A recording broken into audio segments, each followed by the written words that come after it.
أعوذ بالله من الشيطان الرجيم بسم الله الرحمن الرحيم وإن كنتم في ريب مما نزلنا على عبدنا فأتوا بسورة من مثله وادعوا شهداءكم من دون الله إن كنتم صادقين فإن لم تفعلوا ولن تفعلوا فاتقوا النار التي وقودها الناس والحجارة أعدت للكافرين.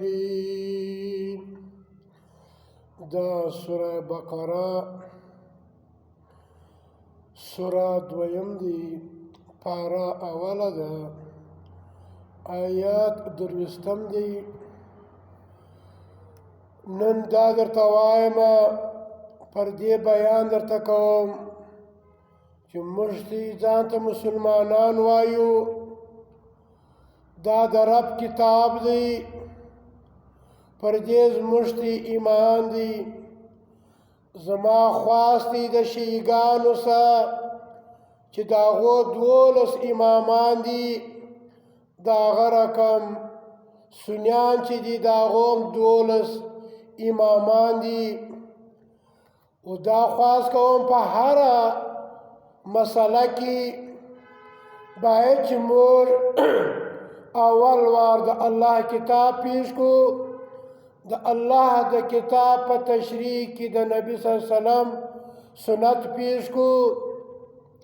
په دې کې زموږ خیر دی. اوس خبره دا درته کوم، روزه را روانه ده، 20 رکعاته یا 8 رکعاته خلک کوي د ماخستن د لمانځه سره. د رب کتاب دا وایي چې ته دې ته ووایه چې تی دا د ماخستن د لمانځه سره دا کوي، پر دې باندې یو آیات خو راوړي چیلنج رب کائنات ورکي. د هغه رقم که شیعیګان دي که سنیان دي، هغه وایي او نبي علیه السلام نور دی، او دا وایي چې نبي د مدینې په قبر کې ژوندی دی. رب وایي چیلنج ورکوي 1400 کاله مخکې چې هغه د هغه زمانې مشرکانو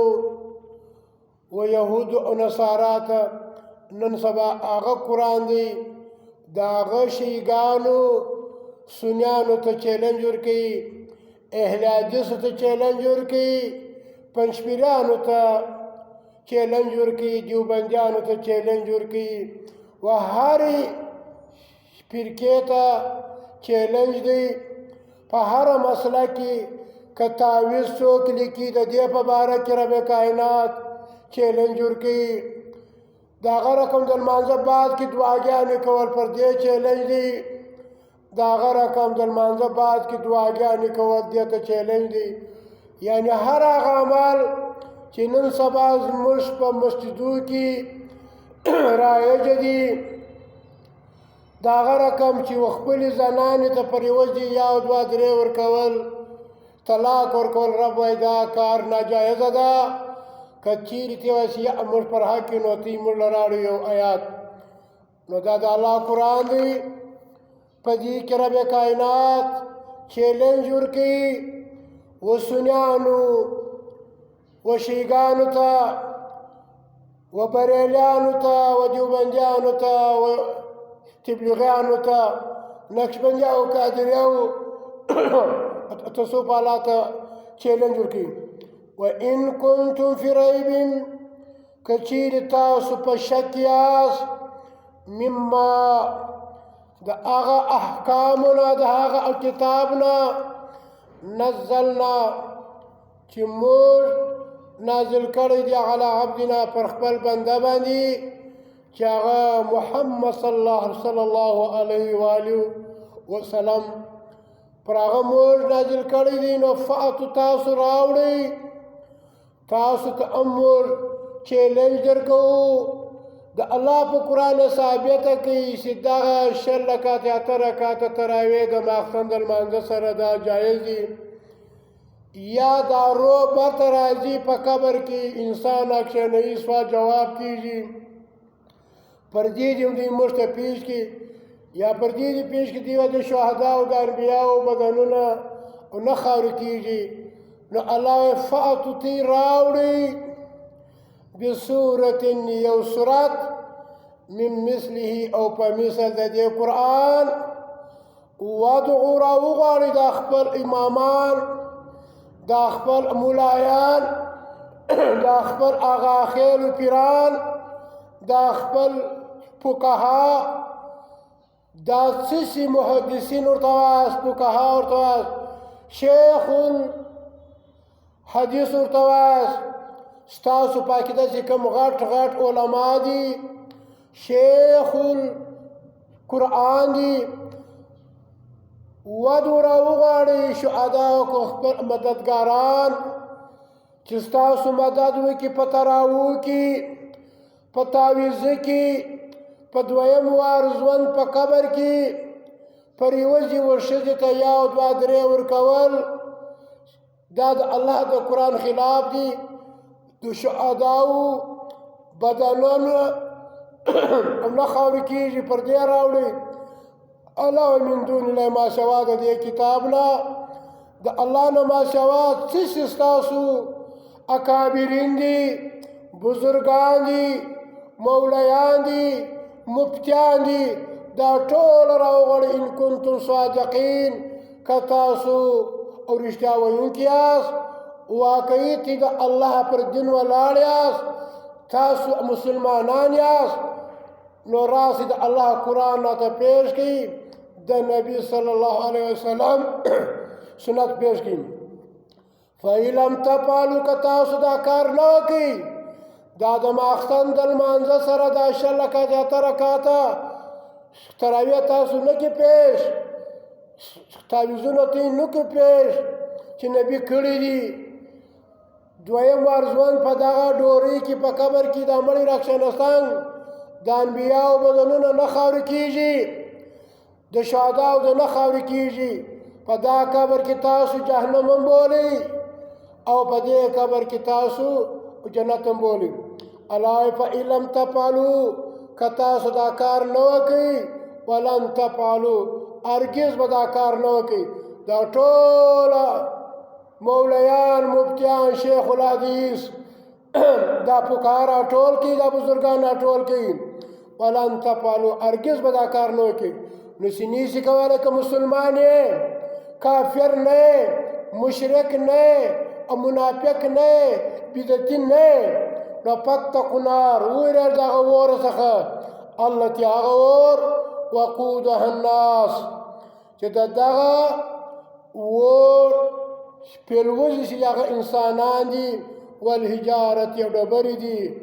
دا د چا دپاره دی دا اور د هر هغه چا دپاره چې د الله قرآن غاړه نه ایږدي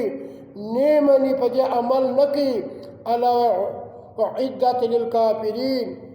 دغه اور تیار کړی شوی دی د پاره د کافرانو نو ته شم د الله قرآن نه ومنې دغه عبدالجبار چې د الله قرآن نه ومني دا هم کافر دی الله به د ده سره سوال جواب کوي چې دغه خلک د هغه زمانې او یهودو نصاراو او مجوسو صاحبین د نن سبا زموږ په دې موجوده دور کې دا بریلیان دا دیوبندیان دا پنجپیریان دا ایلیادیس دغه ځان ته چې څوک مسلمانان وایي ام یقولون افتراو دوی وایي چې دغه خبرې دغه د الله قرآن دا محمد صلی الله علیه وسلم د ځانه جوړ کړی نن سبا هم که موږ یو آیات پیش کړو دی وایي که ته چیرې پر حق وای نو ستا په تایید کې به یو شیخ الحدیث دا خبره کړې وای او شیخ القرآن به دا خبره کړې وای فقهاو به کړې وای امامانو به کړې وای قول ورته ووایه که چیرې تی واقعي مسلمانان یاست په هره مسله کې فاتو تی راوړئ بیا 10 سور 10 صورت خو راوړئ مثله او په مثل د دې قرآن مبتریات چې دا جوړ سوي دي تی وایه ودو را وغواړئ دا ستاسو اکابرینو شیخانو بزرګان ټول دا ستاسو مفتیان شیخ الحدیث ټوله وبره من استطعتم که ستاسو په توان وشي ستاسو طاقت وشي من دون الله ما سوا د الله نه د الله د قرآن ما سوا ټوله دنیا را وغواړئ که شیګان یاست که سنیان یاست که هر څوک یاست ان کنتم صادقین که یاست تاسو رښتیا ویونکي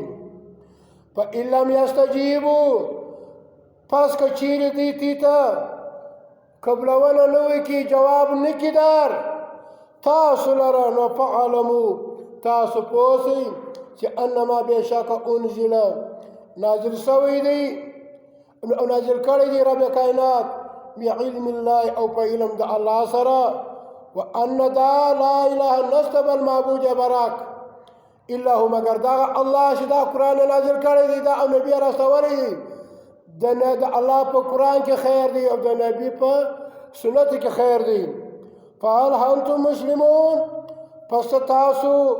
و دې قرآن ته د نبي و سنت ته غاړه شوونکي یاست